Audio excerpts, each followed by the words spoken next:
Well, if you're new to the channel, hello, and if this is not your first time, then welcome back. So today I'm going to be making an updated Carnage mask for my Carnage cosplay. Whenever I made the mask, I wasn't really sure what I was going to do with the bodysuit. Once I made the bodysuit, I automatically wanted a different mask. I was kind of putting it off and waiting because honestly, I thought that I would have just rushed out a Venom sequel instead of actually waiting patiently and working alongside Marvel sensibly. And I thought I'd see Carnage on the screen, and that was part of the reason why I waited, and that was also part of the reason why the first Carnage I didn't really have, looking too much like it would fit into that universe, because I wanted to see what they were going to come up with design-wise. And also stick around to the end of the video, because I will be giving away this mask. I will do the drawing at the end of the video, and also talk about some stuff I'm going to be giving away in the future. Okay, so first things first, you're going to need to trace out and cut out all your pattern pieces. You're going to need 2 number 1s, 2 number 2s, 2 number 3s, but only 1 4.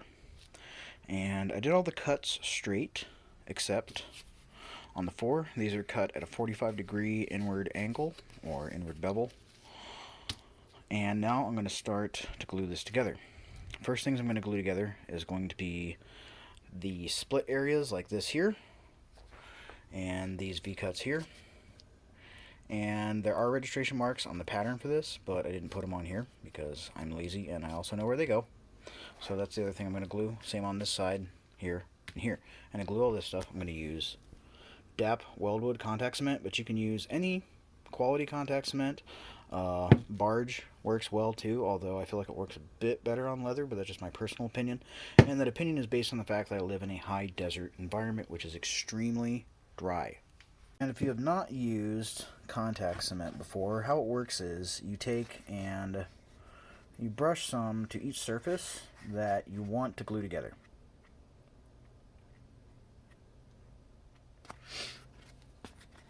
Just like that.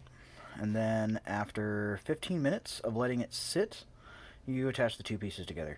This, of course, will cause an unfortunate side effect that it is a one and done deal. You have to line them up as evenly as possible and then glue them together, because you can't pull them apart. You can use a solvent, but I try not to use anything super toxic like that, just because I already have toxic things like this, which I am using in a well-ventilated area, and you should too. And of course, always read warning labels and instructions. Alright, it's been 15 minutes, and now I'm going to go ahead and start to put all these together.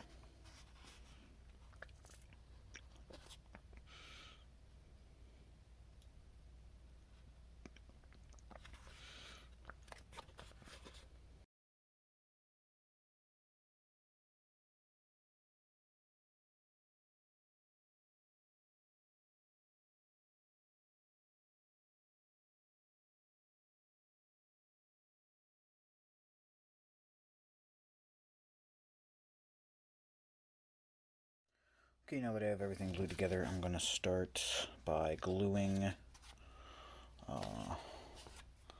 the number 2 and number 3 pieces together.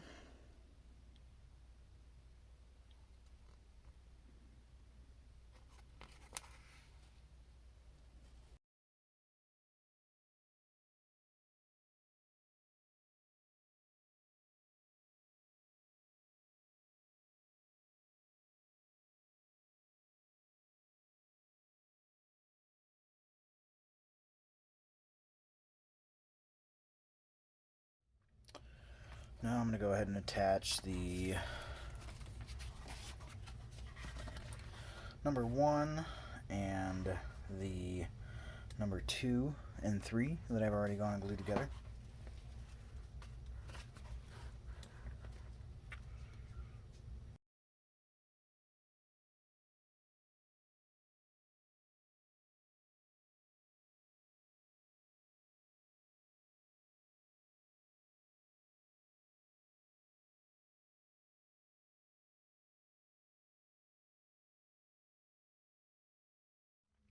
Okay, now that I have the two halves put together, I need to glue them together into one. And I'm actually going to do this off camera. just because it's kind of hard to get all this in frame without me knocking over the camera. But after I get that, we'll come back and I'll show you the number 4. Okay, so I've glued the two halves together and also put on the number 4. And this here is what I wanted to show everyone, why I cut it at that angle. It does look, obviously, rather square. One of the things I'm going to do is heat the jaw and curve it this way. And I'm also going to pull it out some. And hopefully now you'll get where I'm going with this. I wanted to have more of a slender lower jaw. If you look at pretty much any illustrations or action figures, which is mostly where I got the idea for this, to try to make it something that would fit more in the Venomverse, I basically just took bits and pieces from different action figures that I liked, shape of the head, shape of the eyes, but the jaw on the one I really liked. So whenever I did the initial sculpt, I made it look much more skeletal and had the jaw come out more. And now that the main shell is assembled, I'm going to use a dual setting heat gun. It has a low and a high. This is a very inexpensive one. They usually last me about a year and a half, and they burn out. But I picked this one up at Harbor Freight for about $10 or $15. So when you consider how many months I use this for and how many projects I do in a year, it's actually not bad.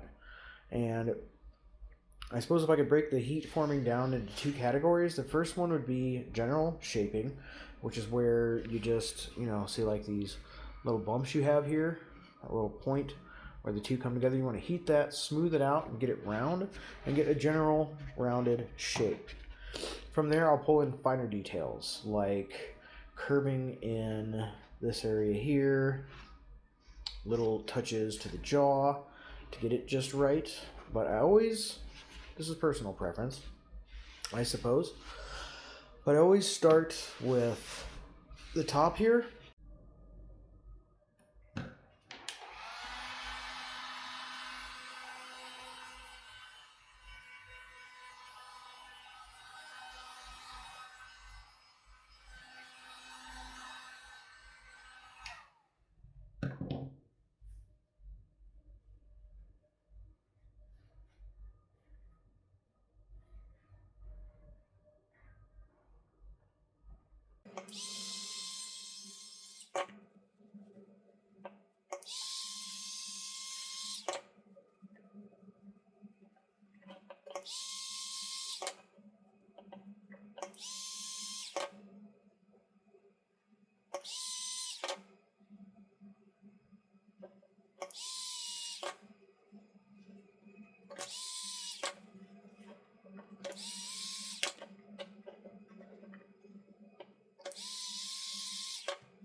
Okay, so that time lapse there pretty much concludes the bulk of the basic heat forming around the head and the jaw. From here, I'm going to go and focus on some individual areas, like the little bumps that are still left from the V-cut. And I'm also going to heat this from the inside as well, which also helps to get some of this stuff rounded out a bit more. And this here is a canvas hat maker's mannequin. This was actually donated to me. It was part of originally a full tailor's mannequin, and they kept the other part, but they never really needed this. They never had it on. It was just sitting around. I said, hey, do you want this for something? And I said, oh, yes, I would. However, you don't have to purchase one of these. If you have anything that's solid and round, whatever, anything will work. One person used a softball. They put it on the inside and held it on the inside as they heated it on the outside and rolled it around, pressing on top with their hands like I did with this, and got it round with that too. So if you don't have this or don't want to spend the money, just use your imagination and look around your house. Okay, so I've got the bulk of the heat forming done. As I go through, if I notice anything, I'll tweak it out. One of the things you'll probably notice is I've curved this all the way around, as I had mentioned I was going to do earlier. Same thing with the jaw, which also helped pull it straight, which gave it more of a drawn look. And then I heated right behind this seam and pushed it in to give the jaw a little more definition and add to that curve. And then also up here on both sides, probably see it a little better maybe on this side, right in here, I heated and pushed that in, which helped to give this a nice decent curve. And then this area right in here, kind of imagine it kind of like a triangle or arrowhead shaped area. I heated that and actually pushed it in so that it gives it sort of a brow ridge and a separation between the two eyes. And that was actually inspired by Riot, more so from the Venom movie, which is part of the reason why I sculpted that pattern. That was one of the elements from a character in the movie that was not Venom, the only other symbiote.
Alright, as you just seen, I use my Dremel 4000 rotary tool to sand and clean up all the seams, which helped to round this out the rest of the way that the heat forming did not. And I took some of the scrap pieces from cutting out my patterns, the 5mm, cut them about 1 inch wide and 4 inches long, just to help hold the jaw in place, because this is very thin right here and it kept wanting to lose its shape. And another thing that I did was took the Dremel and put it on the inside of the gum line here, and that helped to sand that down so it'll make it easier for me to glue the teeth a little more flush. Okay, so I've already gone ahead and glued all my teeth in. Now you can of course glue your teeth in whatever length or orientation or however you want. As you notice, I did mine kind of staggered every which way. However, the sizes do correspond, starting with the middle going to the end here, and starting with the center going to the end on the bottom here. And of course I will have all that on the patterns if you want to follow the same route that I did. Now I cut these out of 3mm EVA foam, and the patterns of course when you start out are just flat like this. Next I have to heat them individually, and this is a slow, tedious, pain in the butt process, by the way. But I heat them with the heat gun and then fold them over so that they have more of a three-dimensional shape. And you'll notice it has a slight curve this way too. I'm pulling that in as I am folding it in half, and that is what gives us the end teeth. Now to glue these in, I did not use contact cement. I just used regular old household super glue. I glue them in one at a time, starting from the middle and working out, doing 2 at a time, the 2 middle, and then so on and so forth, so that way I didn't get confused. But gluing each one individually, and as I did, you'll notice that I pressed very firmly on the foam as much as I could so that I could get these little raised areas around the teeth here, and on the bottom as well, so that when you look at it from the side there's a bit of lumpiness, just like the actual mouth itself is conforming to the teeth. So that's one of the things the super glue is really helpful for, because the super glue is essentially just causing a chemical burn. When it's in the tube, it's a liquid. When you put it on two surfaces to be bonded, and the oxygen hits it, well, then it has its reaction, and that chemical burn basically fuses the two pieces together. And why I'm explaining this, and essentially the difference is between using something like super glue and contact cement, aside from the obvious things, which is that contact cement, you have to, put it on both surfaces, let it sit for 15 minutes, then glue it together. Super glue obviously is an instantaneous bond, but the other main difference is that the contact cement is very flexible. Once you use it to glue an area, you can move it fairly easily. However, the super glue has that chemical burn, which makes it quite stiff in the areas where you apply it, which is nice for reinforcing pieces like I did here on the jaw by using my scrap foam from cutting out my patterns to help hold the jaw in place. And then I also took some scrap pieces. Let me pull this off here so y'all can see this on camera.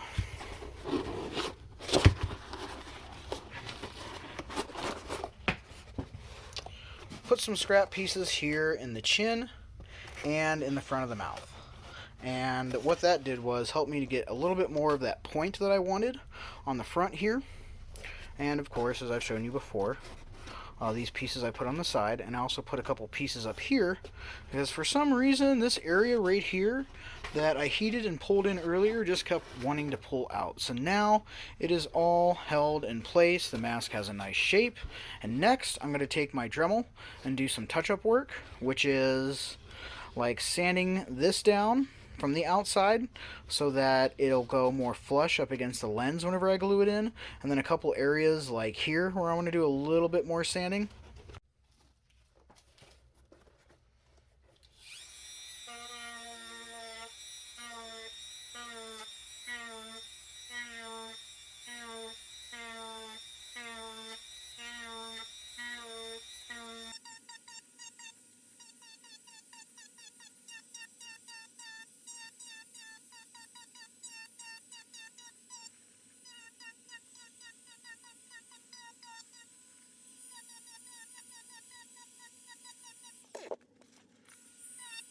Okay, I've finished all my sanding, and this is what I meant by sanding down the eyes so they're a little more flush when I glue them into the lenses. And I also kind of followed that up on the edge here to a point, and also up right there and on both sides. And then I also sanded down the side here too, and once again kind of ground a line, a bevel into it on both sides coming up to a point here. And also on the other side, I also just rounded off the bottom. And I feel like that really helped give it a fair amount more depth, having that, nice angle, nice bevel going in. So, we'll see. Next, I'm going to seal this with some Mod Podge and airbrush it black. Okay, so I went ahead and applied just one coat of Mod Podge, and I used a brush. And next, I'm going to paint this black using some Createx opaque black airbrush paint. Now, you can skip this step if you just want to go ahead and plasti dip it black. There you go.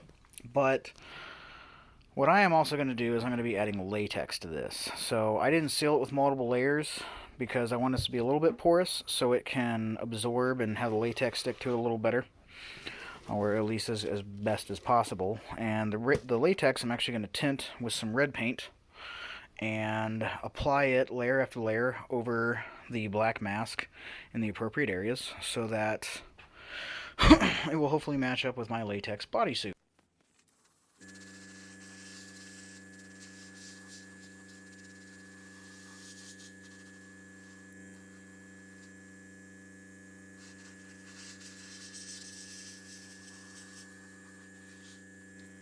Okay, I've gone ahead and of course airbrush the outside, but also had to go through and airbrush from the inside to touch up all the teeth and some of the edges around the eyes that I couldn't get.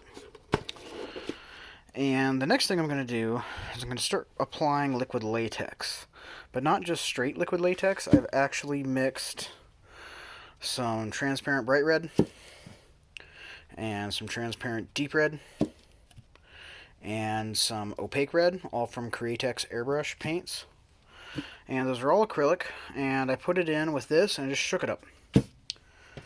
And the end result, you can always test on a piece of scrap paper, is this bright red. But you also notice it is, of course, transparent, translucent, whatever. You can still see the paper and the blue lines on it through that.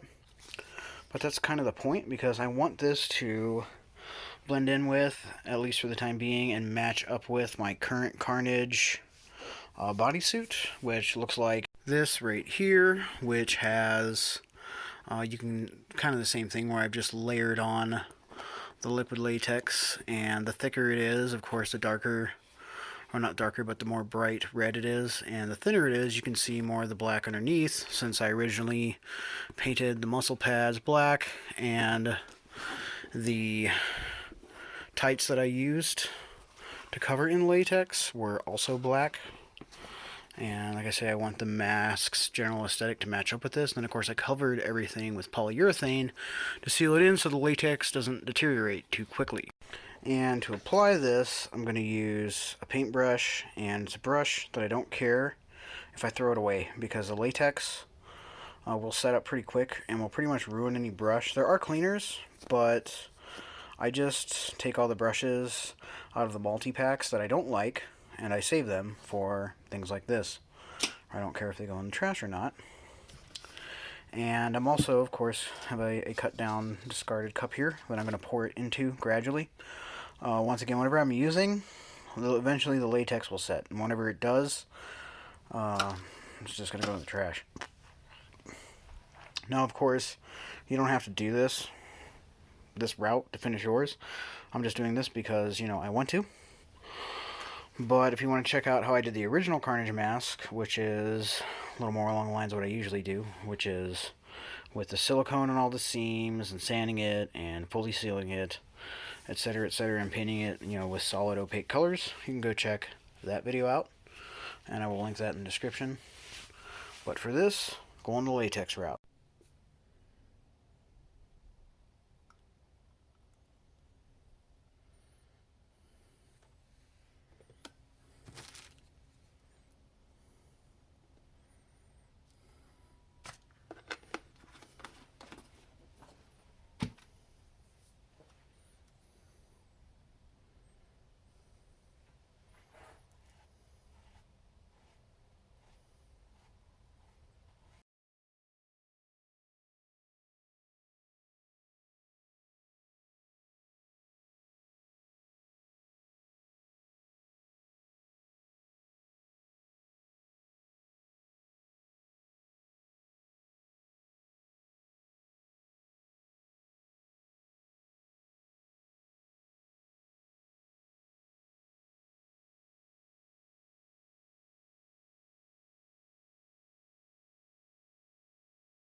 Okay, so as you probably noticed when I was putting this on, it was rather pink, and that's what the latex looks like. If you haven't used latex before, it's generally a different color wet than it is dry. For example, just the plain latex has kind of a cream color, but as it dries, it's more or less clear. And as you can see here, you can still see some of the black showing through. And this is at about 5 coats of the latex. I am going to put more on it prior to putting in the lenses, and there's another piece. If you have the patterns, you probably noticed it goes in right here. It's going to be pink. But I still got a few more layers of latex to put on until I am totally happy with the color and the way this looks. And if you're wondering, well, why didn't you just paint it? Part of the reason is because to me, Carnage, the symbiote, always in my mind was kind of like, looked more like skinned muscle, whereas Venom was very sleek and slimy. This looked more like something out of, say, like a Cenobite from Clive Barker. And I really wanted to get that. Now, I am going to be sealing this at the very end with polyurethane, and polyurethane is self-leveling. So unfortunately, I will lose the actual texture of this, but I will still keep the color gradient, and the lines as you see them will still show up through that, and that's kind of the whole point.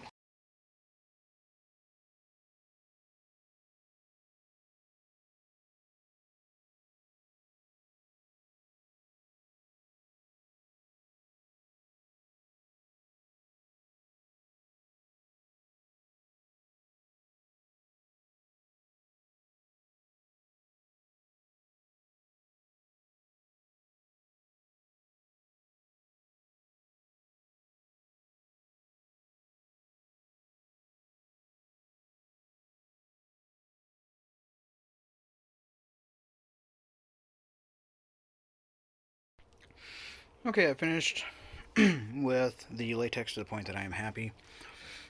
And 8 total very thin coats, as you probably noticed in the last clip. I was putting it on the back here. I spread it out rather thin. However, in certain areas that I wanted to be more bright red, like right in through here, and right through here, in the centers, on the cheeks here, I just applied more. And that was between 12 to 14 coats, depending upon the area. As you notice, it's pretty bright red right in through here and here. Those, of course, had more, and a whole lot right on the tip of the chin. And a little less fanning out. And that was just to give it, like the appearance of highlights and lowlights like I would do with dry brushing or a wash or with an airbrush. But achieve the same thing here. Now I'm going to make the side pieces that are going to go in here. Okay, so I took and cut a couple of pieces of 2mm pink EVA foam. You don't have to have pink, you could just paint it. I just happen to have pink. The cheap stuff from the craft store. And this is going to go on the inside behind this part here, and it's going to stop about here. So I'm going to start this on the inside there and glue it up, and for that I'm going to use contact cement. So this was actually pretty tricky to get all these wrinkles in it like this. I actually had to use needle nose pliers and squeeze it together, fold it, squeeze it together how I wanted, and then heat the edges on the front and the back to get it to stay. And then these I actually used some super glue just to help hold like the tops here in place and this other spot here, just to make sure that it doesn't press flat whenever I glue it in. And to glue it in, I'm going to use contact cement and come back and show you what that looks like. And there we go. Have them in on both sides. Give it that webbed, fleshy, whatever the heck that is on most of the symbiotes. And I'm going to go through with my airbrush and touch this up. Just a little bit of black spray in the recessed areas to give it a little bit more depth. Not much. And another thing I should point out, I keep pulling out plastic to put down. That's because any sort of dust particles, like human hair, dog hair, anything, will stick to this latex. Pretty much anything sticks to the latex. So, for example, when I flipped this upside down and took it off of the head here, I put down a plastic bag that I then threw away afterwards, which of course stuck to the top of this, but I didn't get any hair particles or anything like that on it.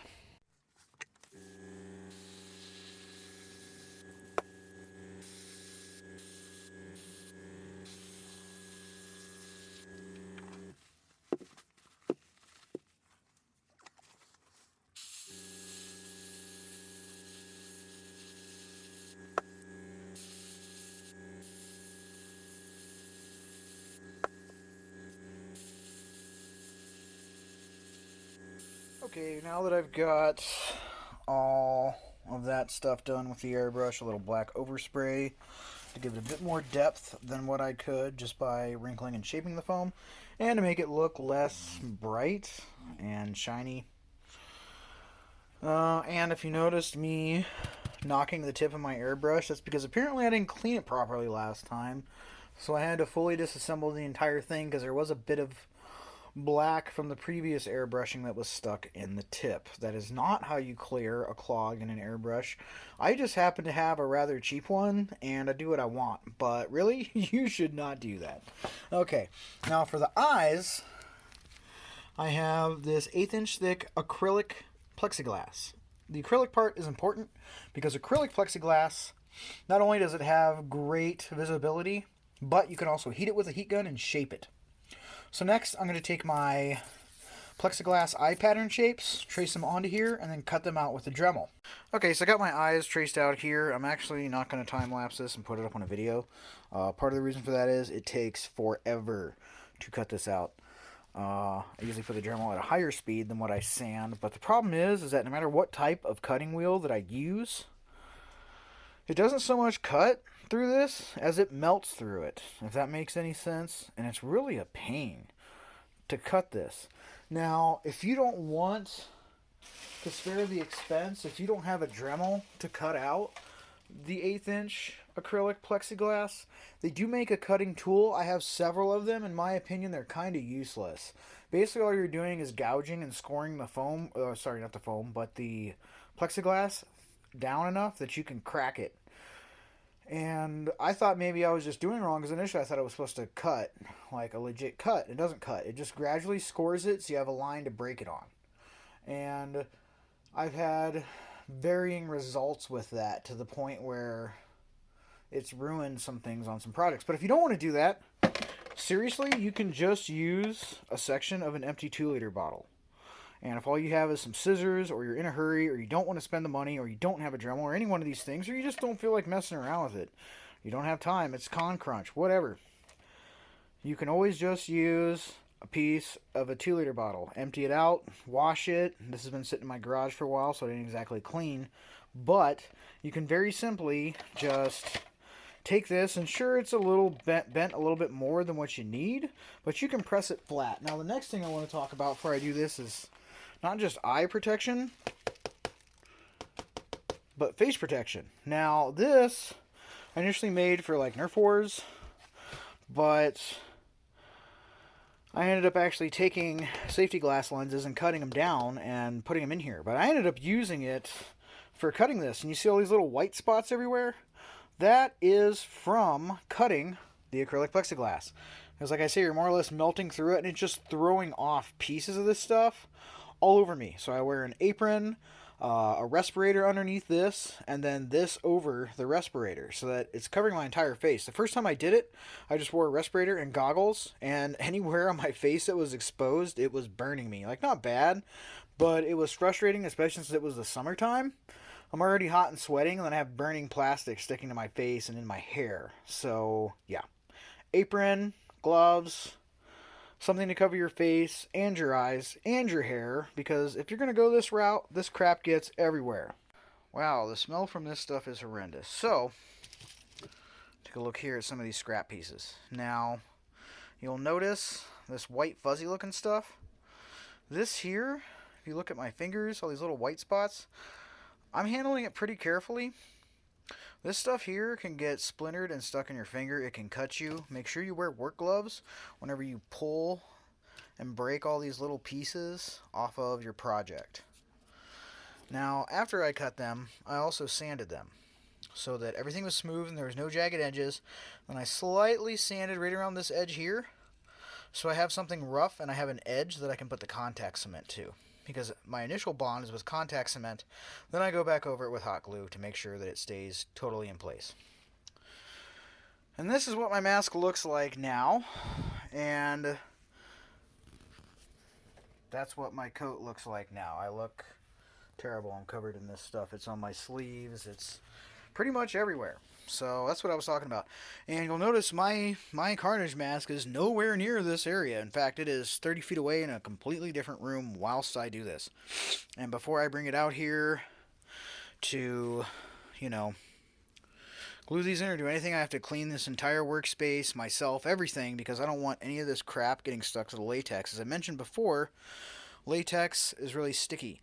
Any human hairs, dog hairs, lint, dust, anything can stick to it. You can wipe it clean with a damp towel, but if it's not like one of those microfiber ones that are made for like not leaving behind any little fluffy pieces of the towel, you're going to have that on the mask instead. Any larger things like hair, I will usually just wet my finger in some water, and I can take it off like that, and then just dab the area dry. But, main goal is to just not get any crap on it until I'm ready to put the polyurethane coat. Okay, I have heated and curved both lenses as well as I can. Now, you're going to notice here on areas like right up here where this V is, I've kind of bent it every which way. And you'll notice if you look at the image behind it as I move it, it's warped right there. You're not going to see straight, but where my eye actually is, which is right in through the center here, it's still pretty good. And same thing with up here, the image gets distorted, and if you, were to look through it, but you're not going to be looking through that part. or at least I'm not. But this also kind of gets back to that whole issue of the using the 2-liter bottle instead of spending the money on this stuff, because when you get done heating and shaping it, yes, it's more durable, but you warp it and you just have a lot of the same issues you have with just looking through like some old injected plastic. Okay, both of my lenses have been glued in. I did actually go back and heat and shape and alter this part of it a little bit, and something I should have done on my other Carnage. If you look at this angle, you'll notice a gap right there. I actually put a wedge of 2mm foam that, or no, sorry, 3mm foam that this could rest against, so that I'd have a bit of airflow. It's not much, but there's a bit of a spot on each side, just in the front here, so that air can go through. Reason for this is, on my previous Carnage mask, I didn't have really anything like that, and they fogged up so bad on the inside that it was dripping. So that's too much. Like, that's absurd. I couldn't see, obviously. So, yeah. And to glue these in, I used contact cement. And once I got them in place, I used hot glue and glued around them. However, take this off and show you here. However, I didn't put a lot of hot glue yet. I put it pretty even because, of course, the next thing is I have to take and put the cloth inside. However, before I glue the cloth in, I am going to, use some Windex and clean the inside of that. Make sure you get the inside of your lenses as clean and nice as possible before you put in your fabric, because if you glue your fabric in and don't clean the insides, fingerprints, smudges, anything is going to be there unless you tear it back out. Right now I have my fabric cut out. I just traced out the same eye pattern that I had for my plexiglass, cut that out, and glued it in.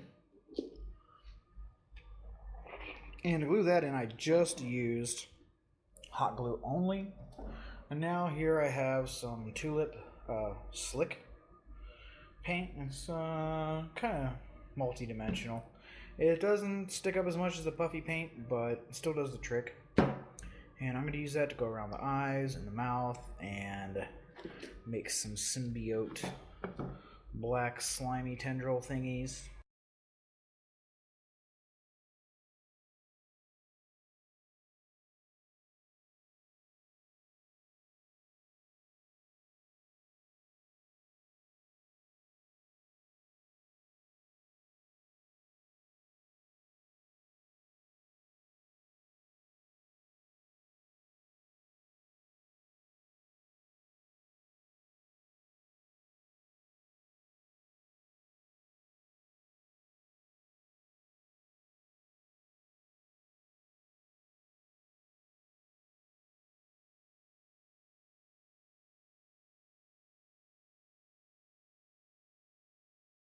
Okay, now that it has had 24 hours to dry, now the puff paint or the slick paint or whatever you happen to use, if it's either of those products, you may notice that it says 2 to 6 hours to dry. I have found that to very much so not be true, especially in areas like in here where it's thicker.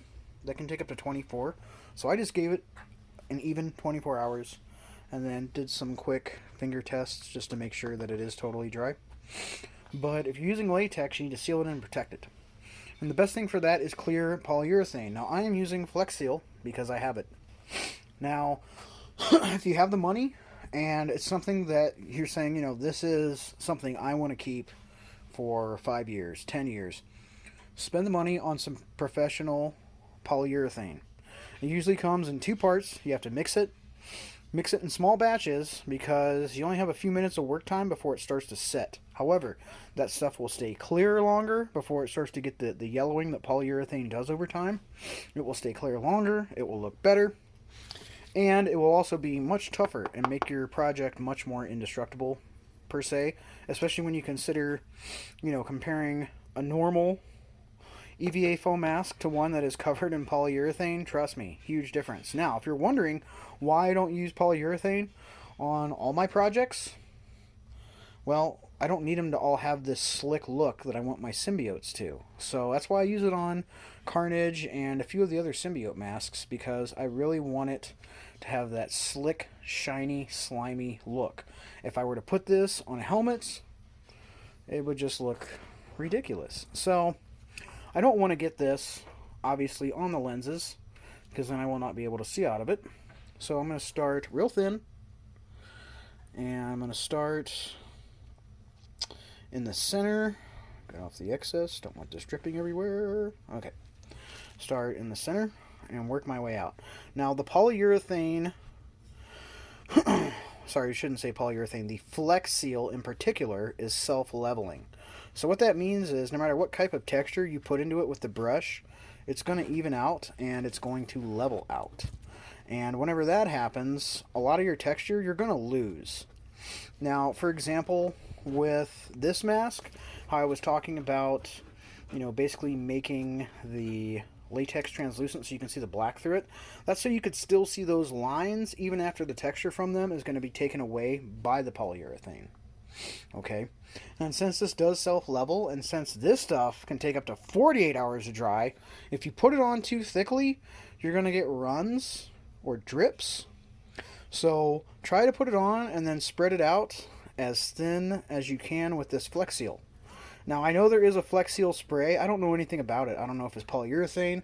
I don't know if it's just a different name for this, basically the same thing that is Plastidip. I have no idea. But I have not tried it. So I can't say, hey, go get the spray Flex Seal. It'll make your life easier. I have no idea. I've only used this and other two-part polyurethanes, epoxies, things like that. Alright, it's all finished, and you can see that beautiful slimy slickness. Now once it dries, it won't actually look much different. And as thin as I put this on here, if you look along the top here, you can see it's enough that it's self-leveled enough and maybe evened out some of the puffy paint even, but it's not enough to be like a thick layer. So that's probably going to take 24 to 36 hours to dry. And I don't have any way to test that except for find an inconspicuous place and touch it and see if it's dry or not. But yeah, let this sit for 24 hours and I'll come back and try it on, see how it looks. Alright, this has had plenty of time to dry and now I can handle it. I'm going to take this sheer black cloth, you can see through it a bit, and I'm going to put it on the inside of the mouth. In the previous Carnage mask, I actually used foam and wrinkled it kind of similar to how I did this webbing here, but that didn't leave a lot of breathability. Hopefully this will help.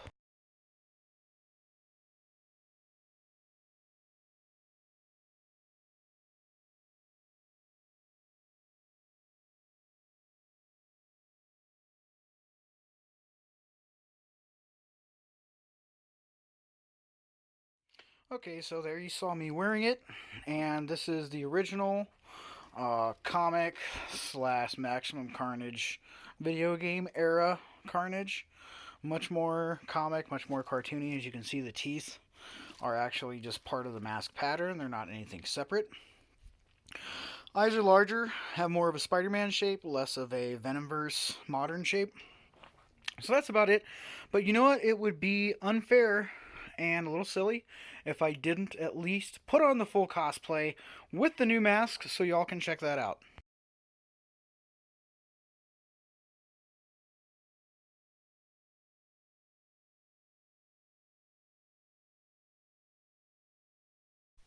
Okay, so that's going to pretty much wrap it up for this video. There is going to be more photos of me in the suit wearing this mask, so check that out on my Instagram if you want to see that. My fiance bought a high quality camera not too long ago and she's been taking pictures with it, and at some point we're going to go to some locations and get some photos of me in the suit with the mask. And before I get on to the drawing, the next thing I'm going to be giving away at some point, there will be a video next month, probably at the end of the month or middle of the month, talking about how to enter in that video to win the Riot symbiote mask. So if you're interested in that, stay tuned next month, and in one of those videos, there will be the chance to enter to win that. I honestly just have too many symbiotes. I have too many masks. I've got to start giving some of them away. So, good for all of you watching this if you'd like to win one. Okay, so time to do the drawing for the Red Hood. Thank you to everyone who commented and participated. I really do appreciate it. Had a lot of names that are rolling around in the X-Force Wolverine mask here. And I'm going to take that. There goes Carnage. Good thing I coated that in polyurethane. Okay. Okay, I have, yes, one name, and the name is Noah Richards. So congratulations, Noah Richards. You have won the Red Hood Outlaw Mask. To claim your prize, just contact me through the Etsy shop or through Instagram and provide your address. Don't leave your address publicly in the comments below. But please feel free to comment below that you won so everybody can congratulate you. And I'll pin that comment to the top. And I hope everybody enjoyed this video. And as always, thanks for watching. Have a great day.